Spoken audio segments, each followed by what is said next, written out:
some game 4 reactions of the NBA Finals, because this was a weird game for the Oklahoma City Thunder.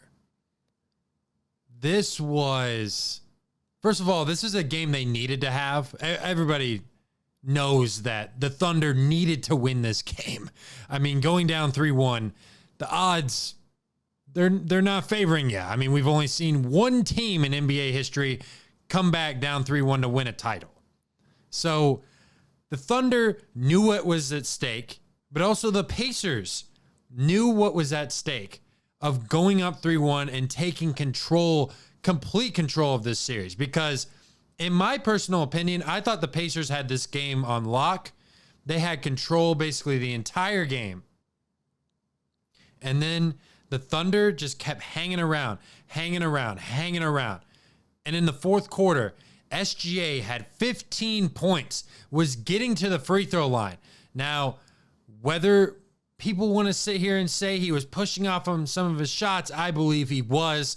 There were a couple times where he was pushing off, could have called an offensive foul, but they always let that slide for him because he's the league MVP. They're not going to call those kind of fouls, especially when it's the NBA Finals and everyone seems to be hand checking on every play. But I don't know.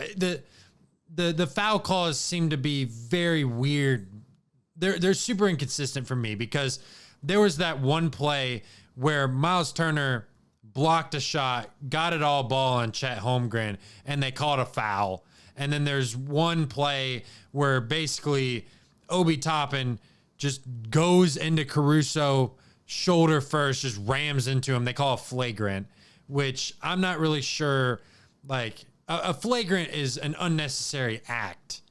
And then you got Lou Dort obviously going for the ball, accidentally hitting Obi Toppin in the head. I mean, there's a lot of things going on when it comes to fouls. They were calling it a little bit tight at the end of the game, but the most of the game they were letting these guys play. And SGA getting on the free throw line, that's where he lives. I mean, he hadn't really taken any free throws in the first half. And then before the fourth quarter, he only took like 2 free throws. So like having a guy like that not take free throws for that long amount of time, I mean, one, it helped the Pacers because SGA was tired. Now, the Thunder had a good strategy of substituting him in and out of the game and not having him be so tired, because when you have a team like that, that's going to full court press you the entire time, like you got guys like TJ McConnell, Nembhard, who are in your face. Like TJ McConnell is a guy that I have really think has made just the most impact on this series. Just for the first 4 games. I mean, in game 3, he had 5 steals and 5 assists off the bench, which never happened in the NBA Finals. And then Nembhard, he's played with SGA. They're both from Canada. They grew up together. He knows how to guard Shai. But Shai's still going to get his. I mean, Shai, to me, in this game 4, didn't have, like when you watch him, it's like he didn't have the easiest game when it came to him scoring 35. I mean, he had to earn every single point of that 35. Bringing the ball up the floor, like having to gather himself, then go to the basket. And he had no assists in this game, which hasn't happened all season for him, which I'm actually kind of shocked about, because he usually gets a couple assists. He usually gets his teammates going, but he just wasn't able to. And the offensive rhythm for the Thunder in the half court has been all over the place. It has really been sporadic, in my opinion, throughout this entire series, and this game in particular. But I mean, I feel like OKC, they got what they needed out of Alex Caruso tonight. I mean, he's had 2 20-point games this series. Tonight was the second one. He showed up big. He was hitting some big shots at the beginning of the fourth quarter, kind of calming this team down. That's why you go and get a guy like that, a guy who has won a championship. That is why the Thunder went and got him. That's why they traded Josh Giddey. That's why they get the guy like that who can play defense, and he's not really known for his scoring, but he can score the ball when he needs to. And that's when you do something like that. And they finally went back to putting Hartenstein and Holmgren in the starting lineup. And why fix something when it's not broken? I mean, you've been riding with that lineup all season long. You have to keep it going. You have to. I mean, I liked him going back to that lineup because this Thunder head coach has been really known for just sticking with the lineup, but also going with some new looks. And we saw in this game that the Pacers, they're not going away. This series is going 7, and I said at the beginning of this series that the Thunder were going to win in 7 games. And I still stand by that because now they have home court advantage back for these next 3 games. But I mean, we know the Thunder are going to win game 5. The Pacers are going to win game 6. And then game 7 is honestly a toss-up, but I'm going to give it to the Thunder because I just don't see the Pacers winning 2 games at OKC this series. That's just my personal opinion. They snagged one. Very lucky. They shouldn't have won that game. We already talked about that last week on the podcast. But the Pacers, to me, had to win this game tonight if they wanted to win this series. They had to win this game 4. And they had it. They had it. They were up by 10. But the Thunder just crawled their way back. This is how game 1 went. The Pacers were down, and they came back.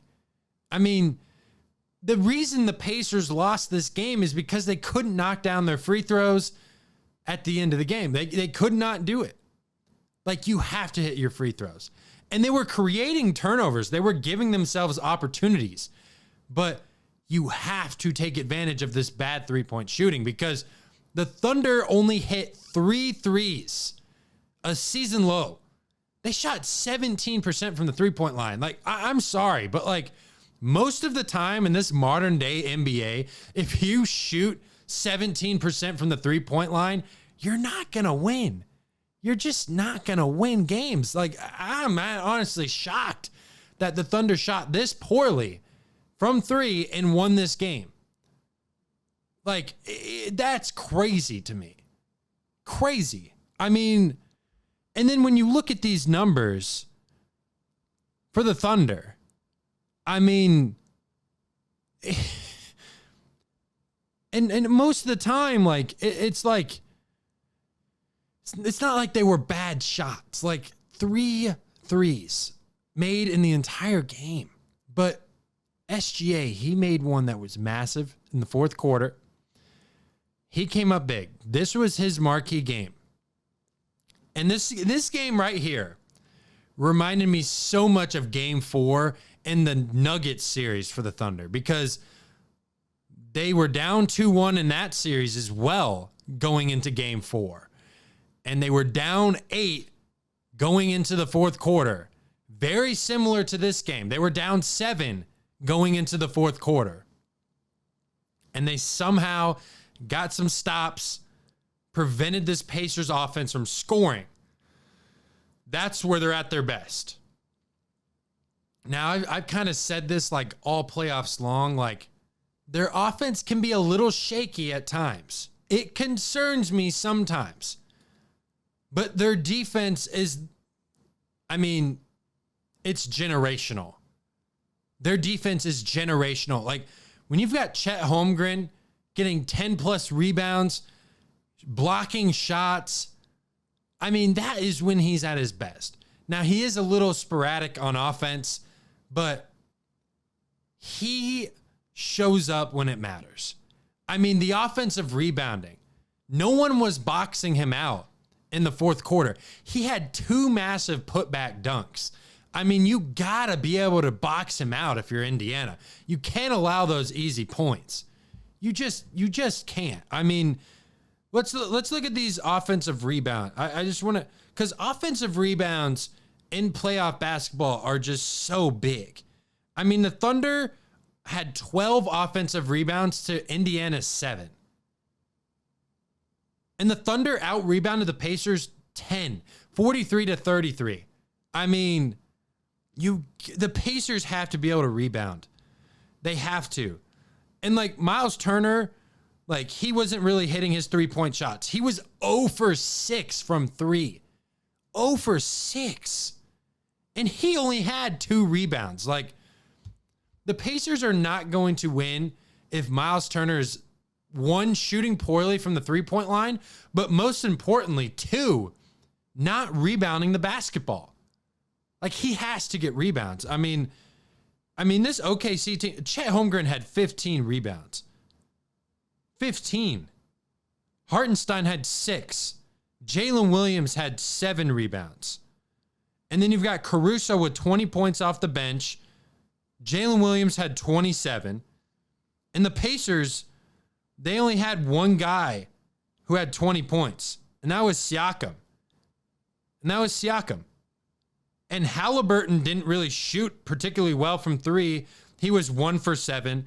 I would have liked to have seen Halliburton show up a little bit more when it came to the offensive side of the ball.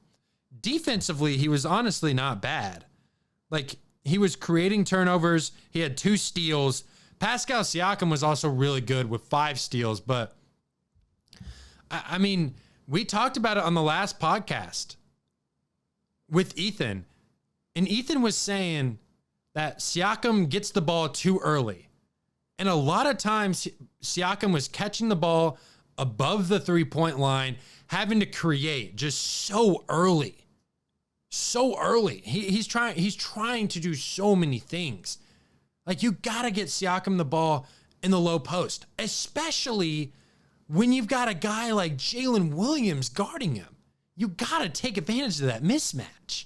You can't just have Siakam trying to beat Jalen Williams from the perimeter down. That's just not going to favor Siakam because he's tall, and for a guy like Jalen Williams, it's going to be easy to steal the basketball. It is. And in Game 5, the Pacers have to make those adjustments. They have to.